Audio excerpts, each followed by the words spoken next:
Welcome back, loves. It's been a minute. Today, I'm going to have a quick episode for you. And this one, I'm really talking about the most recent open enrollment for health insurance. And before you jump off and think, oh, that doesn't apply to me, it's going to apply to you once I get into what they consider a qualifying life event. And as all of that was going on, I know there are some administrative changes and, lots of people were at an uproar concerned about high prices of health insurance, valid concerns, by the way. I start thinking outside the box. How does this apply to mental health?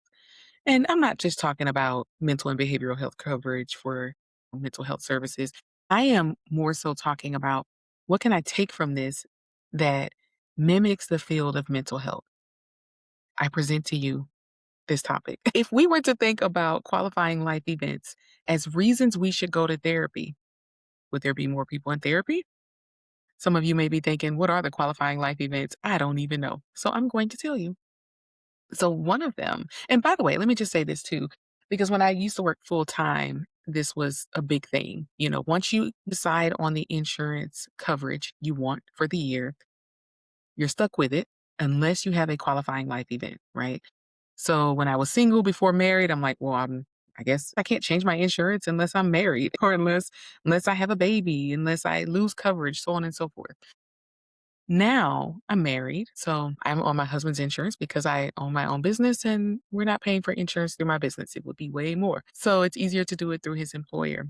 But when we think about qualifying life events, these are what the healthcare system, our healthcare in government, views as events that are so large enough you could change your insurance. These things are so serious enough in your life that yeah, you can look at the plans and pick something different.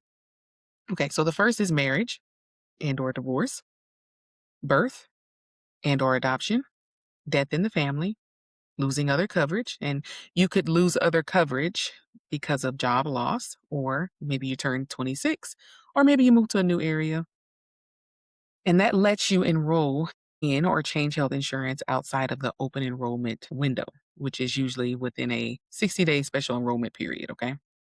So, my question is, if these things are so serious that our government says you cannot change your insurance plan unless one of these qualifying life events happens or a major life event, then why don't we see these life events big enough for us to go to therapy? Because I talk to a lot of people, and some people will say, "Oh, we never had marriage counseling. We're not religious, so we never had marriage counseling." I'm sorry to break it to you, but even if you're not religious, marriage counseling is a healthy thing for you to do. So you can ask some of those questions maybe you weren't thinking about because you're still in the honeymoon phase and you're excited to be engaged and plan your wedding, or maybe birth or adoption. You hadn't really thought through some of these things, like how you would raise kids, some of the things you might agree or disagree on. When it comes to adoption, what are your beliefs on that? Do your beliefs intertwine with religious perspectives on adoption? You know, we might even say, like, what about abortion? Abortion's not a qualifying life event, by the way, but I'm just saying, when you go to premarital counseling, these are things that would come up. When you start talking about child rearing, these are topics that should be coming up so you can make sure you and your partner are on the same page. Moving on to death in the family. You have a death in the family and maybe you were really close to that person. Yeah, it might be time to consider therapy, grief therapy specifically. Or maybe you weren't close to that person, but this death in the family hit you hard and you're not even sure why. And you're thinking, why am I so sad right now? When you go to therapy, you may discover that it's not that you'll miss the person so much because you didn't have a close relationship with them, but their death activated thoughts of end of life for you, end of life for people that you are close to in the family, or even thoughts about like, what is life all about? What do I want to leave here? What legacy do I want to leave for my family? So death in the family can activate a lot of thoughts that could lead you to therapy. If you lost coverage due to, let's just say, job loss, right? Well, that's huge. Now your identity has shifted because you're no longer blank employee at blank company. Okay. And that can be very stressful for people to have to find a new job and figure out how they're going to pay their bills. It could also be stressful in the sense of do I even want to go back to that career field? Maybe you lost your job several times and you're thinking, I've been beat up by this field. Maybe I should choose something different. I have 2 degrees. Maybe I could go in the other direction. So maybe you want someone to bear witness to your processing around that. And that's what we do in therapy as therapists. Maybe you turn 26 and you lose coverage under your parents and you're thinking, what on earth am I going to do now? Now all of a sudden I'm forced, if you hadn't felt any pressure before, to learn my company's insurance policies or to get a job if you don't have one and get one with insurance. And maybe you have some medical conditions and you're thinking, oh my goodness, I'm losing my insurance as I approach 26. What does this mean? Some people, when they lose their health insurance at 26, start to think, goodness, I haven't felt like I've had to adult a ton. There was still some ways that I could lean on my parents, but now I'm losing health insurance and that feels like the Band-Aid has been ripped, And this is not to be judgmental, by the way, for people who are 26 and still living at home and or still on their parents' insurance. Do what you got to do. And if the benefit's there and your parents are cool with it, then why not? I'm just saying it can activate these thoughts about your life and elevating to the next level, growing up, adulting even more. What does that look like? What does the pressure feel like? Is it too much pressure?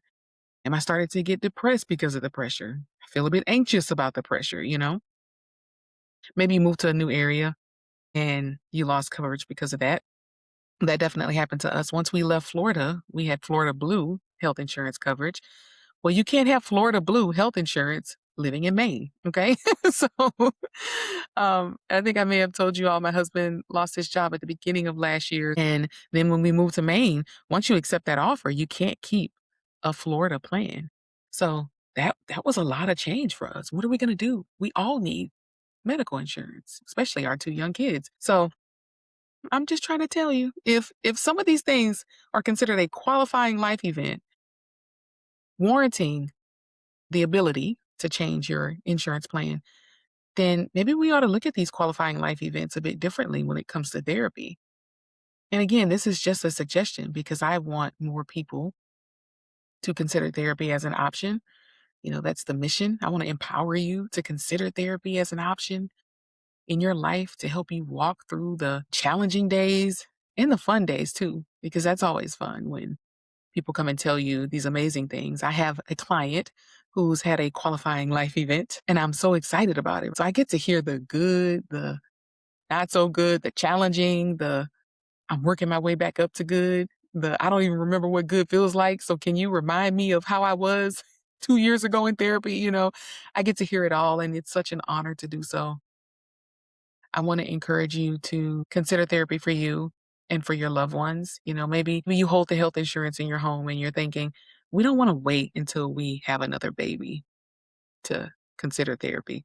We don't want to wait until there's a death in the family and then we're just getting by and barely surviving. We're like ships in the night. Our work schedules are different. We need to find ways to connect. Well, yeah, a licensed marriage and family therapist might be very helpful for you and your partner at that time. Or maybe you're moving and you're thinking, this is already so stressful. And we know once we get to where we're going, it's going to be even more stressful as you work to settle down. It's okay to get therapy for that too. All right, y'all. I do have to go get my kids. My day is over as I know it. The mom hat goes back on. I want you to consider going to findmytherapist.us. That is a directory that I own. Consider looking for a therapist there. My quick announcement is that I am now licensed in the state of Maine as a licensed clinical professional counselor. Woohoo!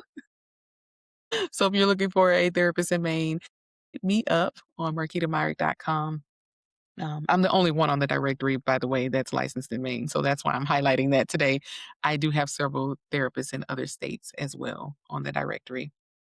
And if you just find yourself thinking it's overwhelming to pick someone, feel free to reach out and say, hey, I was looking at your directory and I just feel overwhelmed. I don't know who to reach out to. I'm happy to look through the profiles and connect with the therapist on your behalf and make sure you get connected.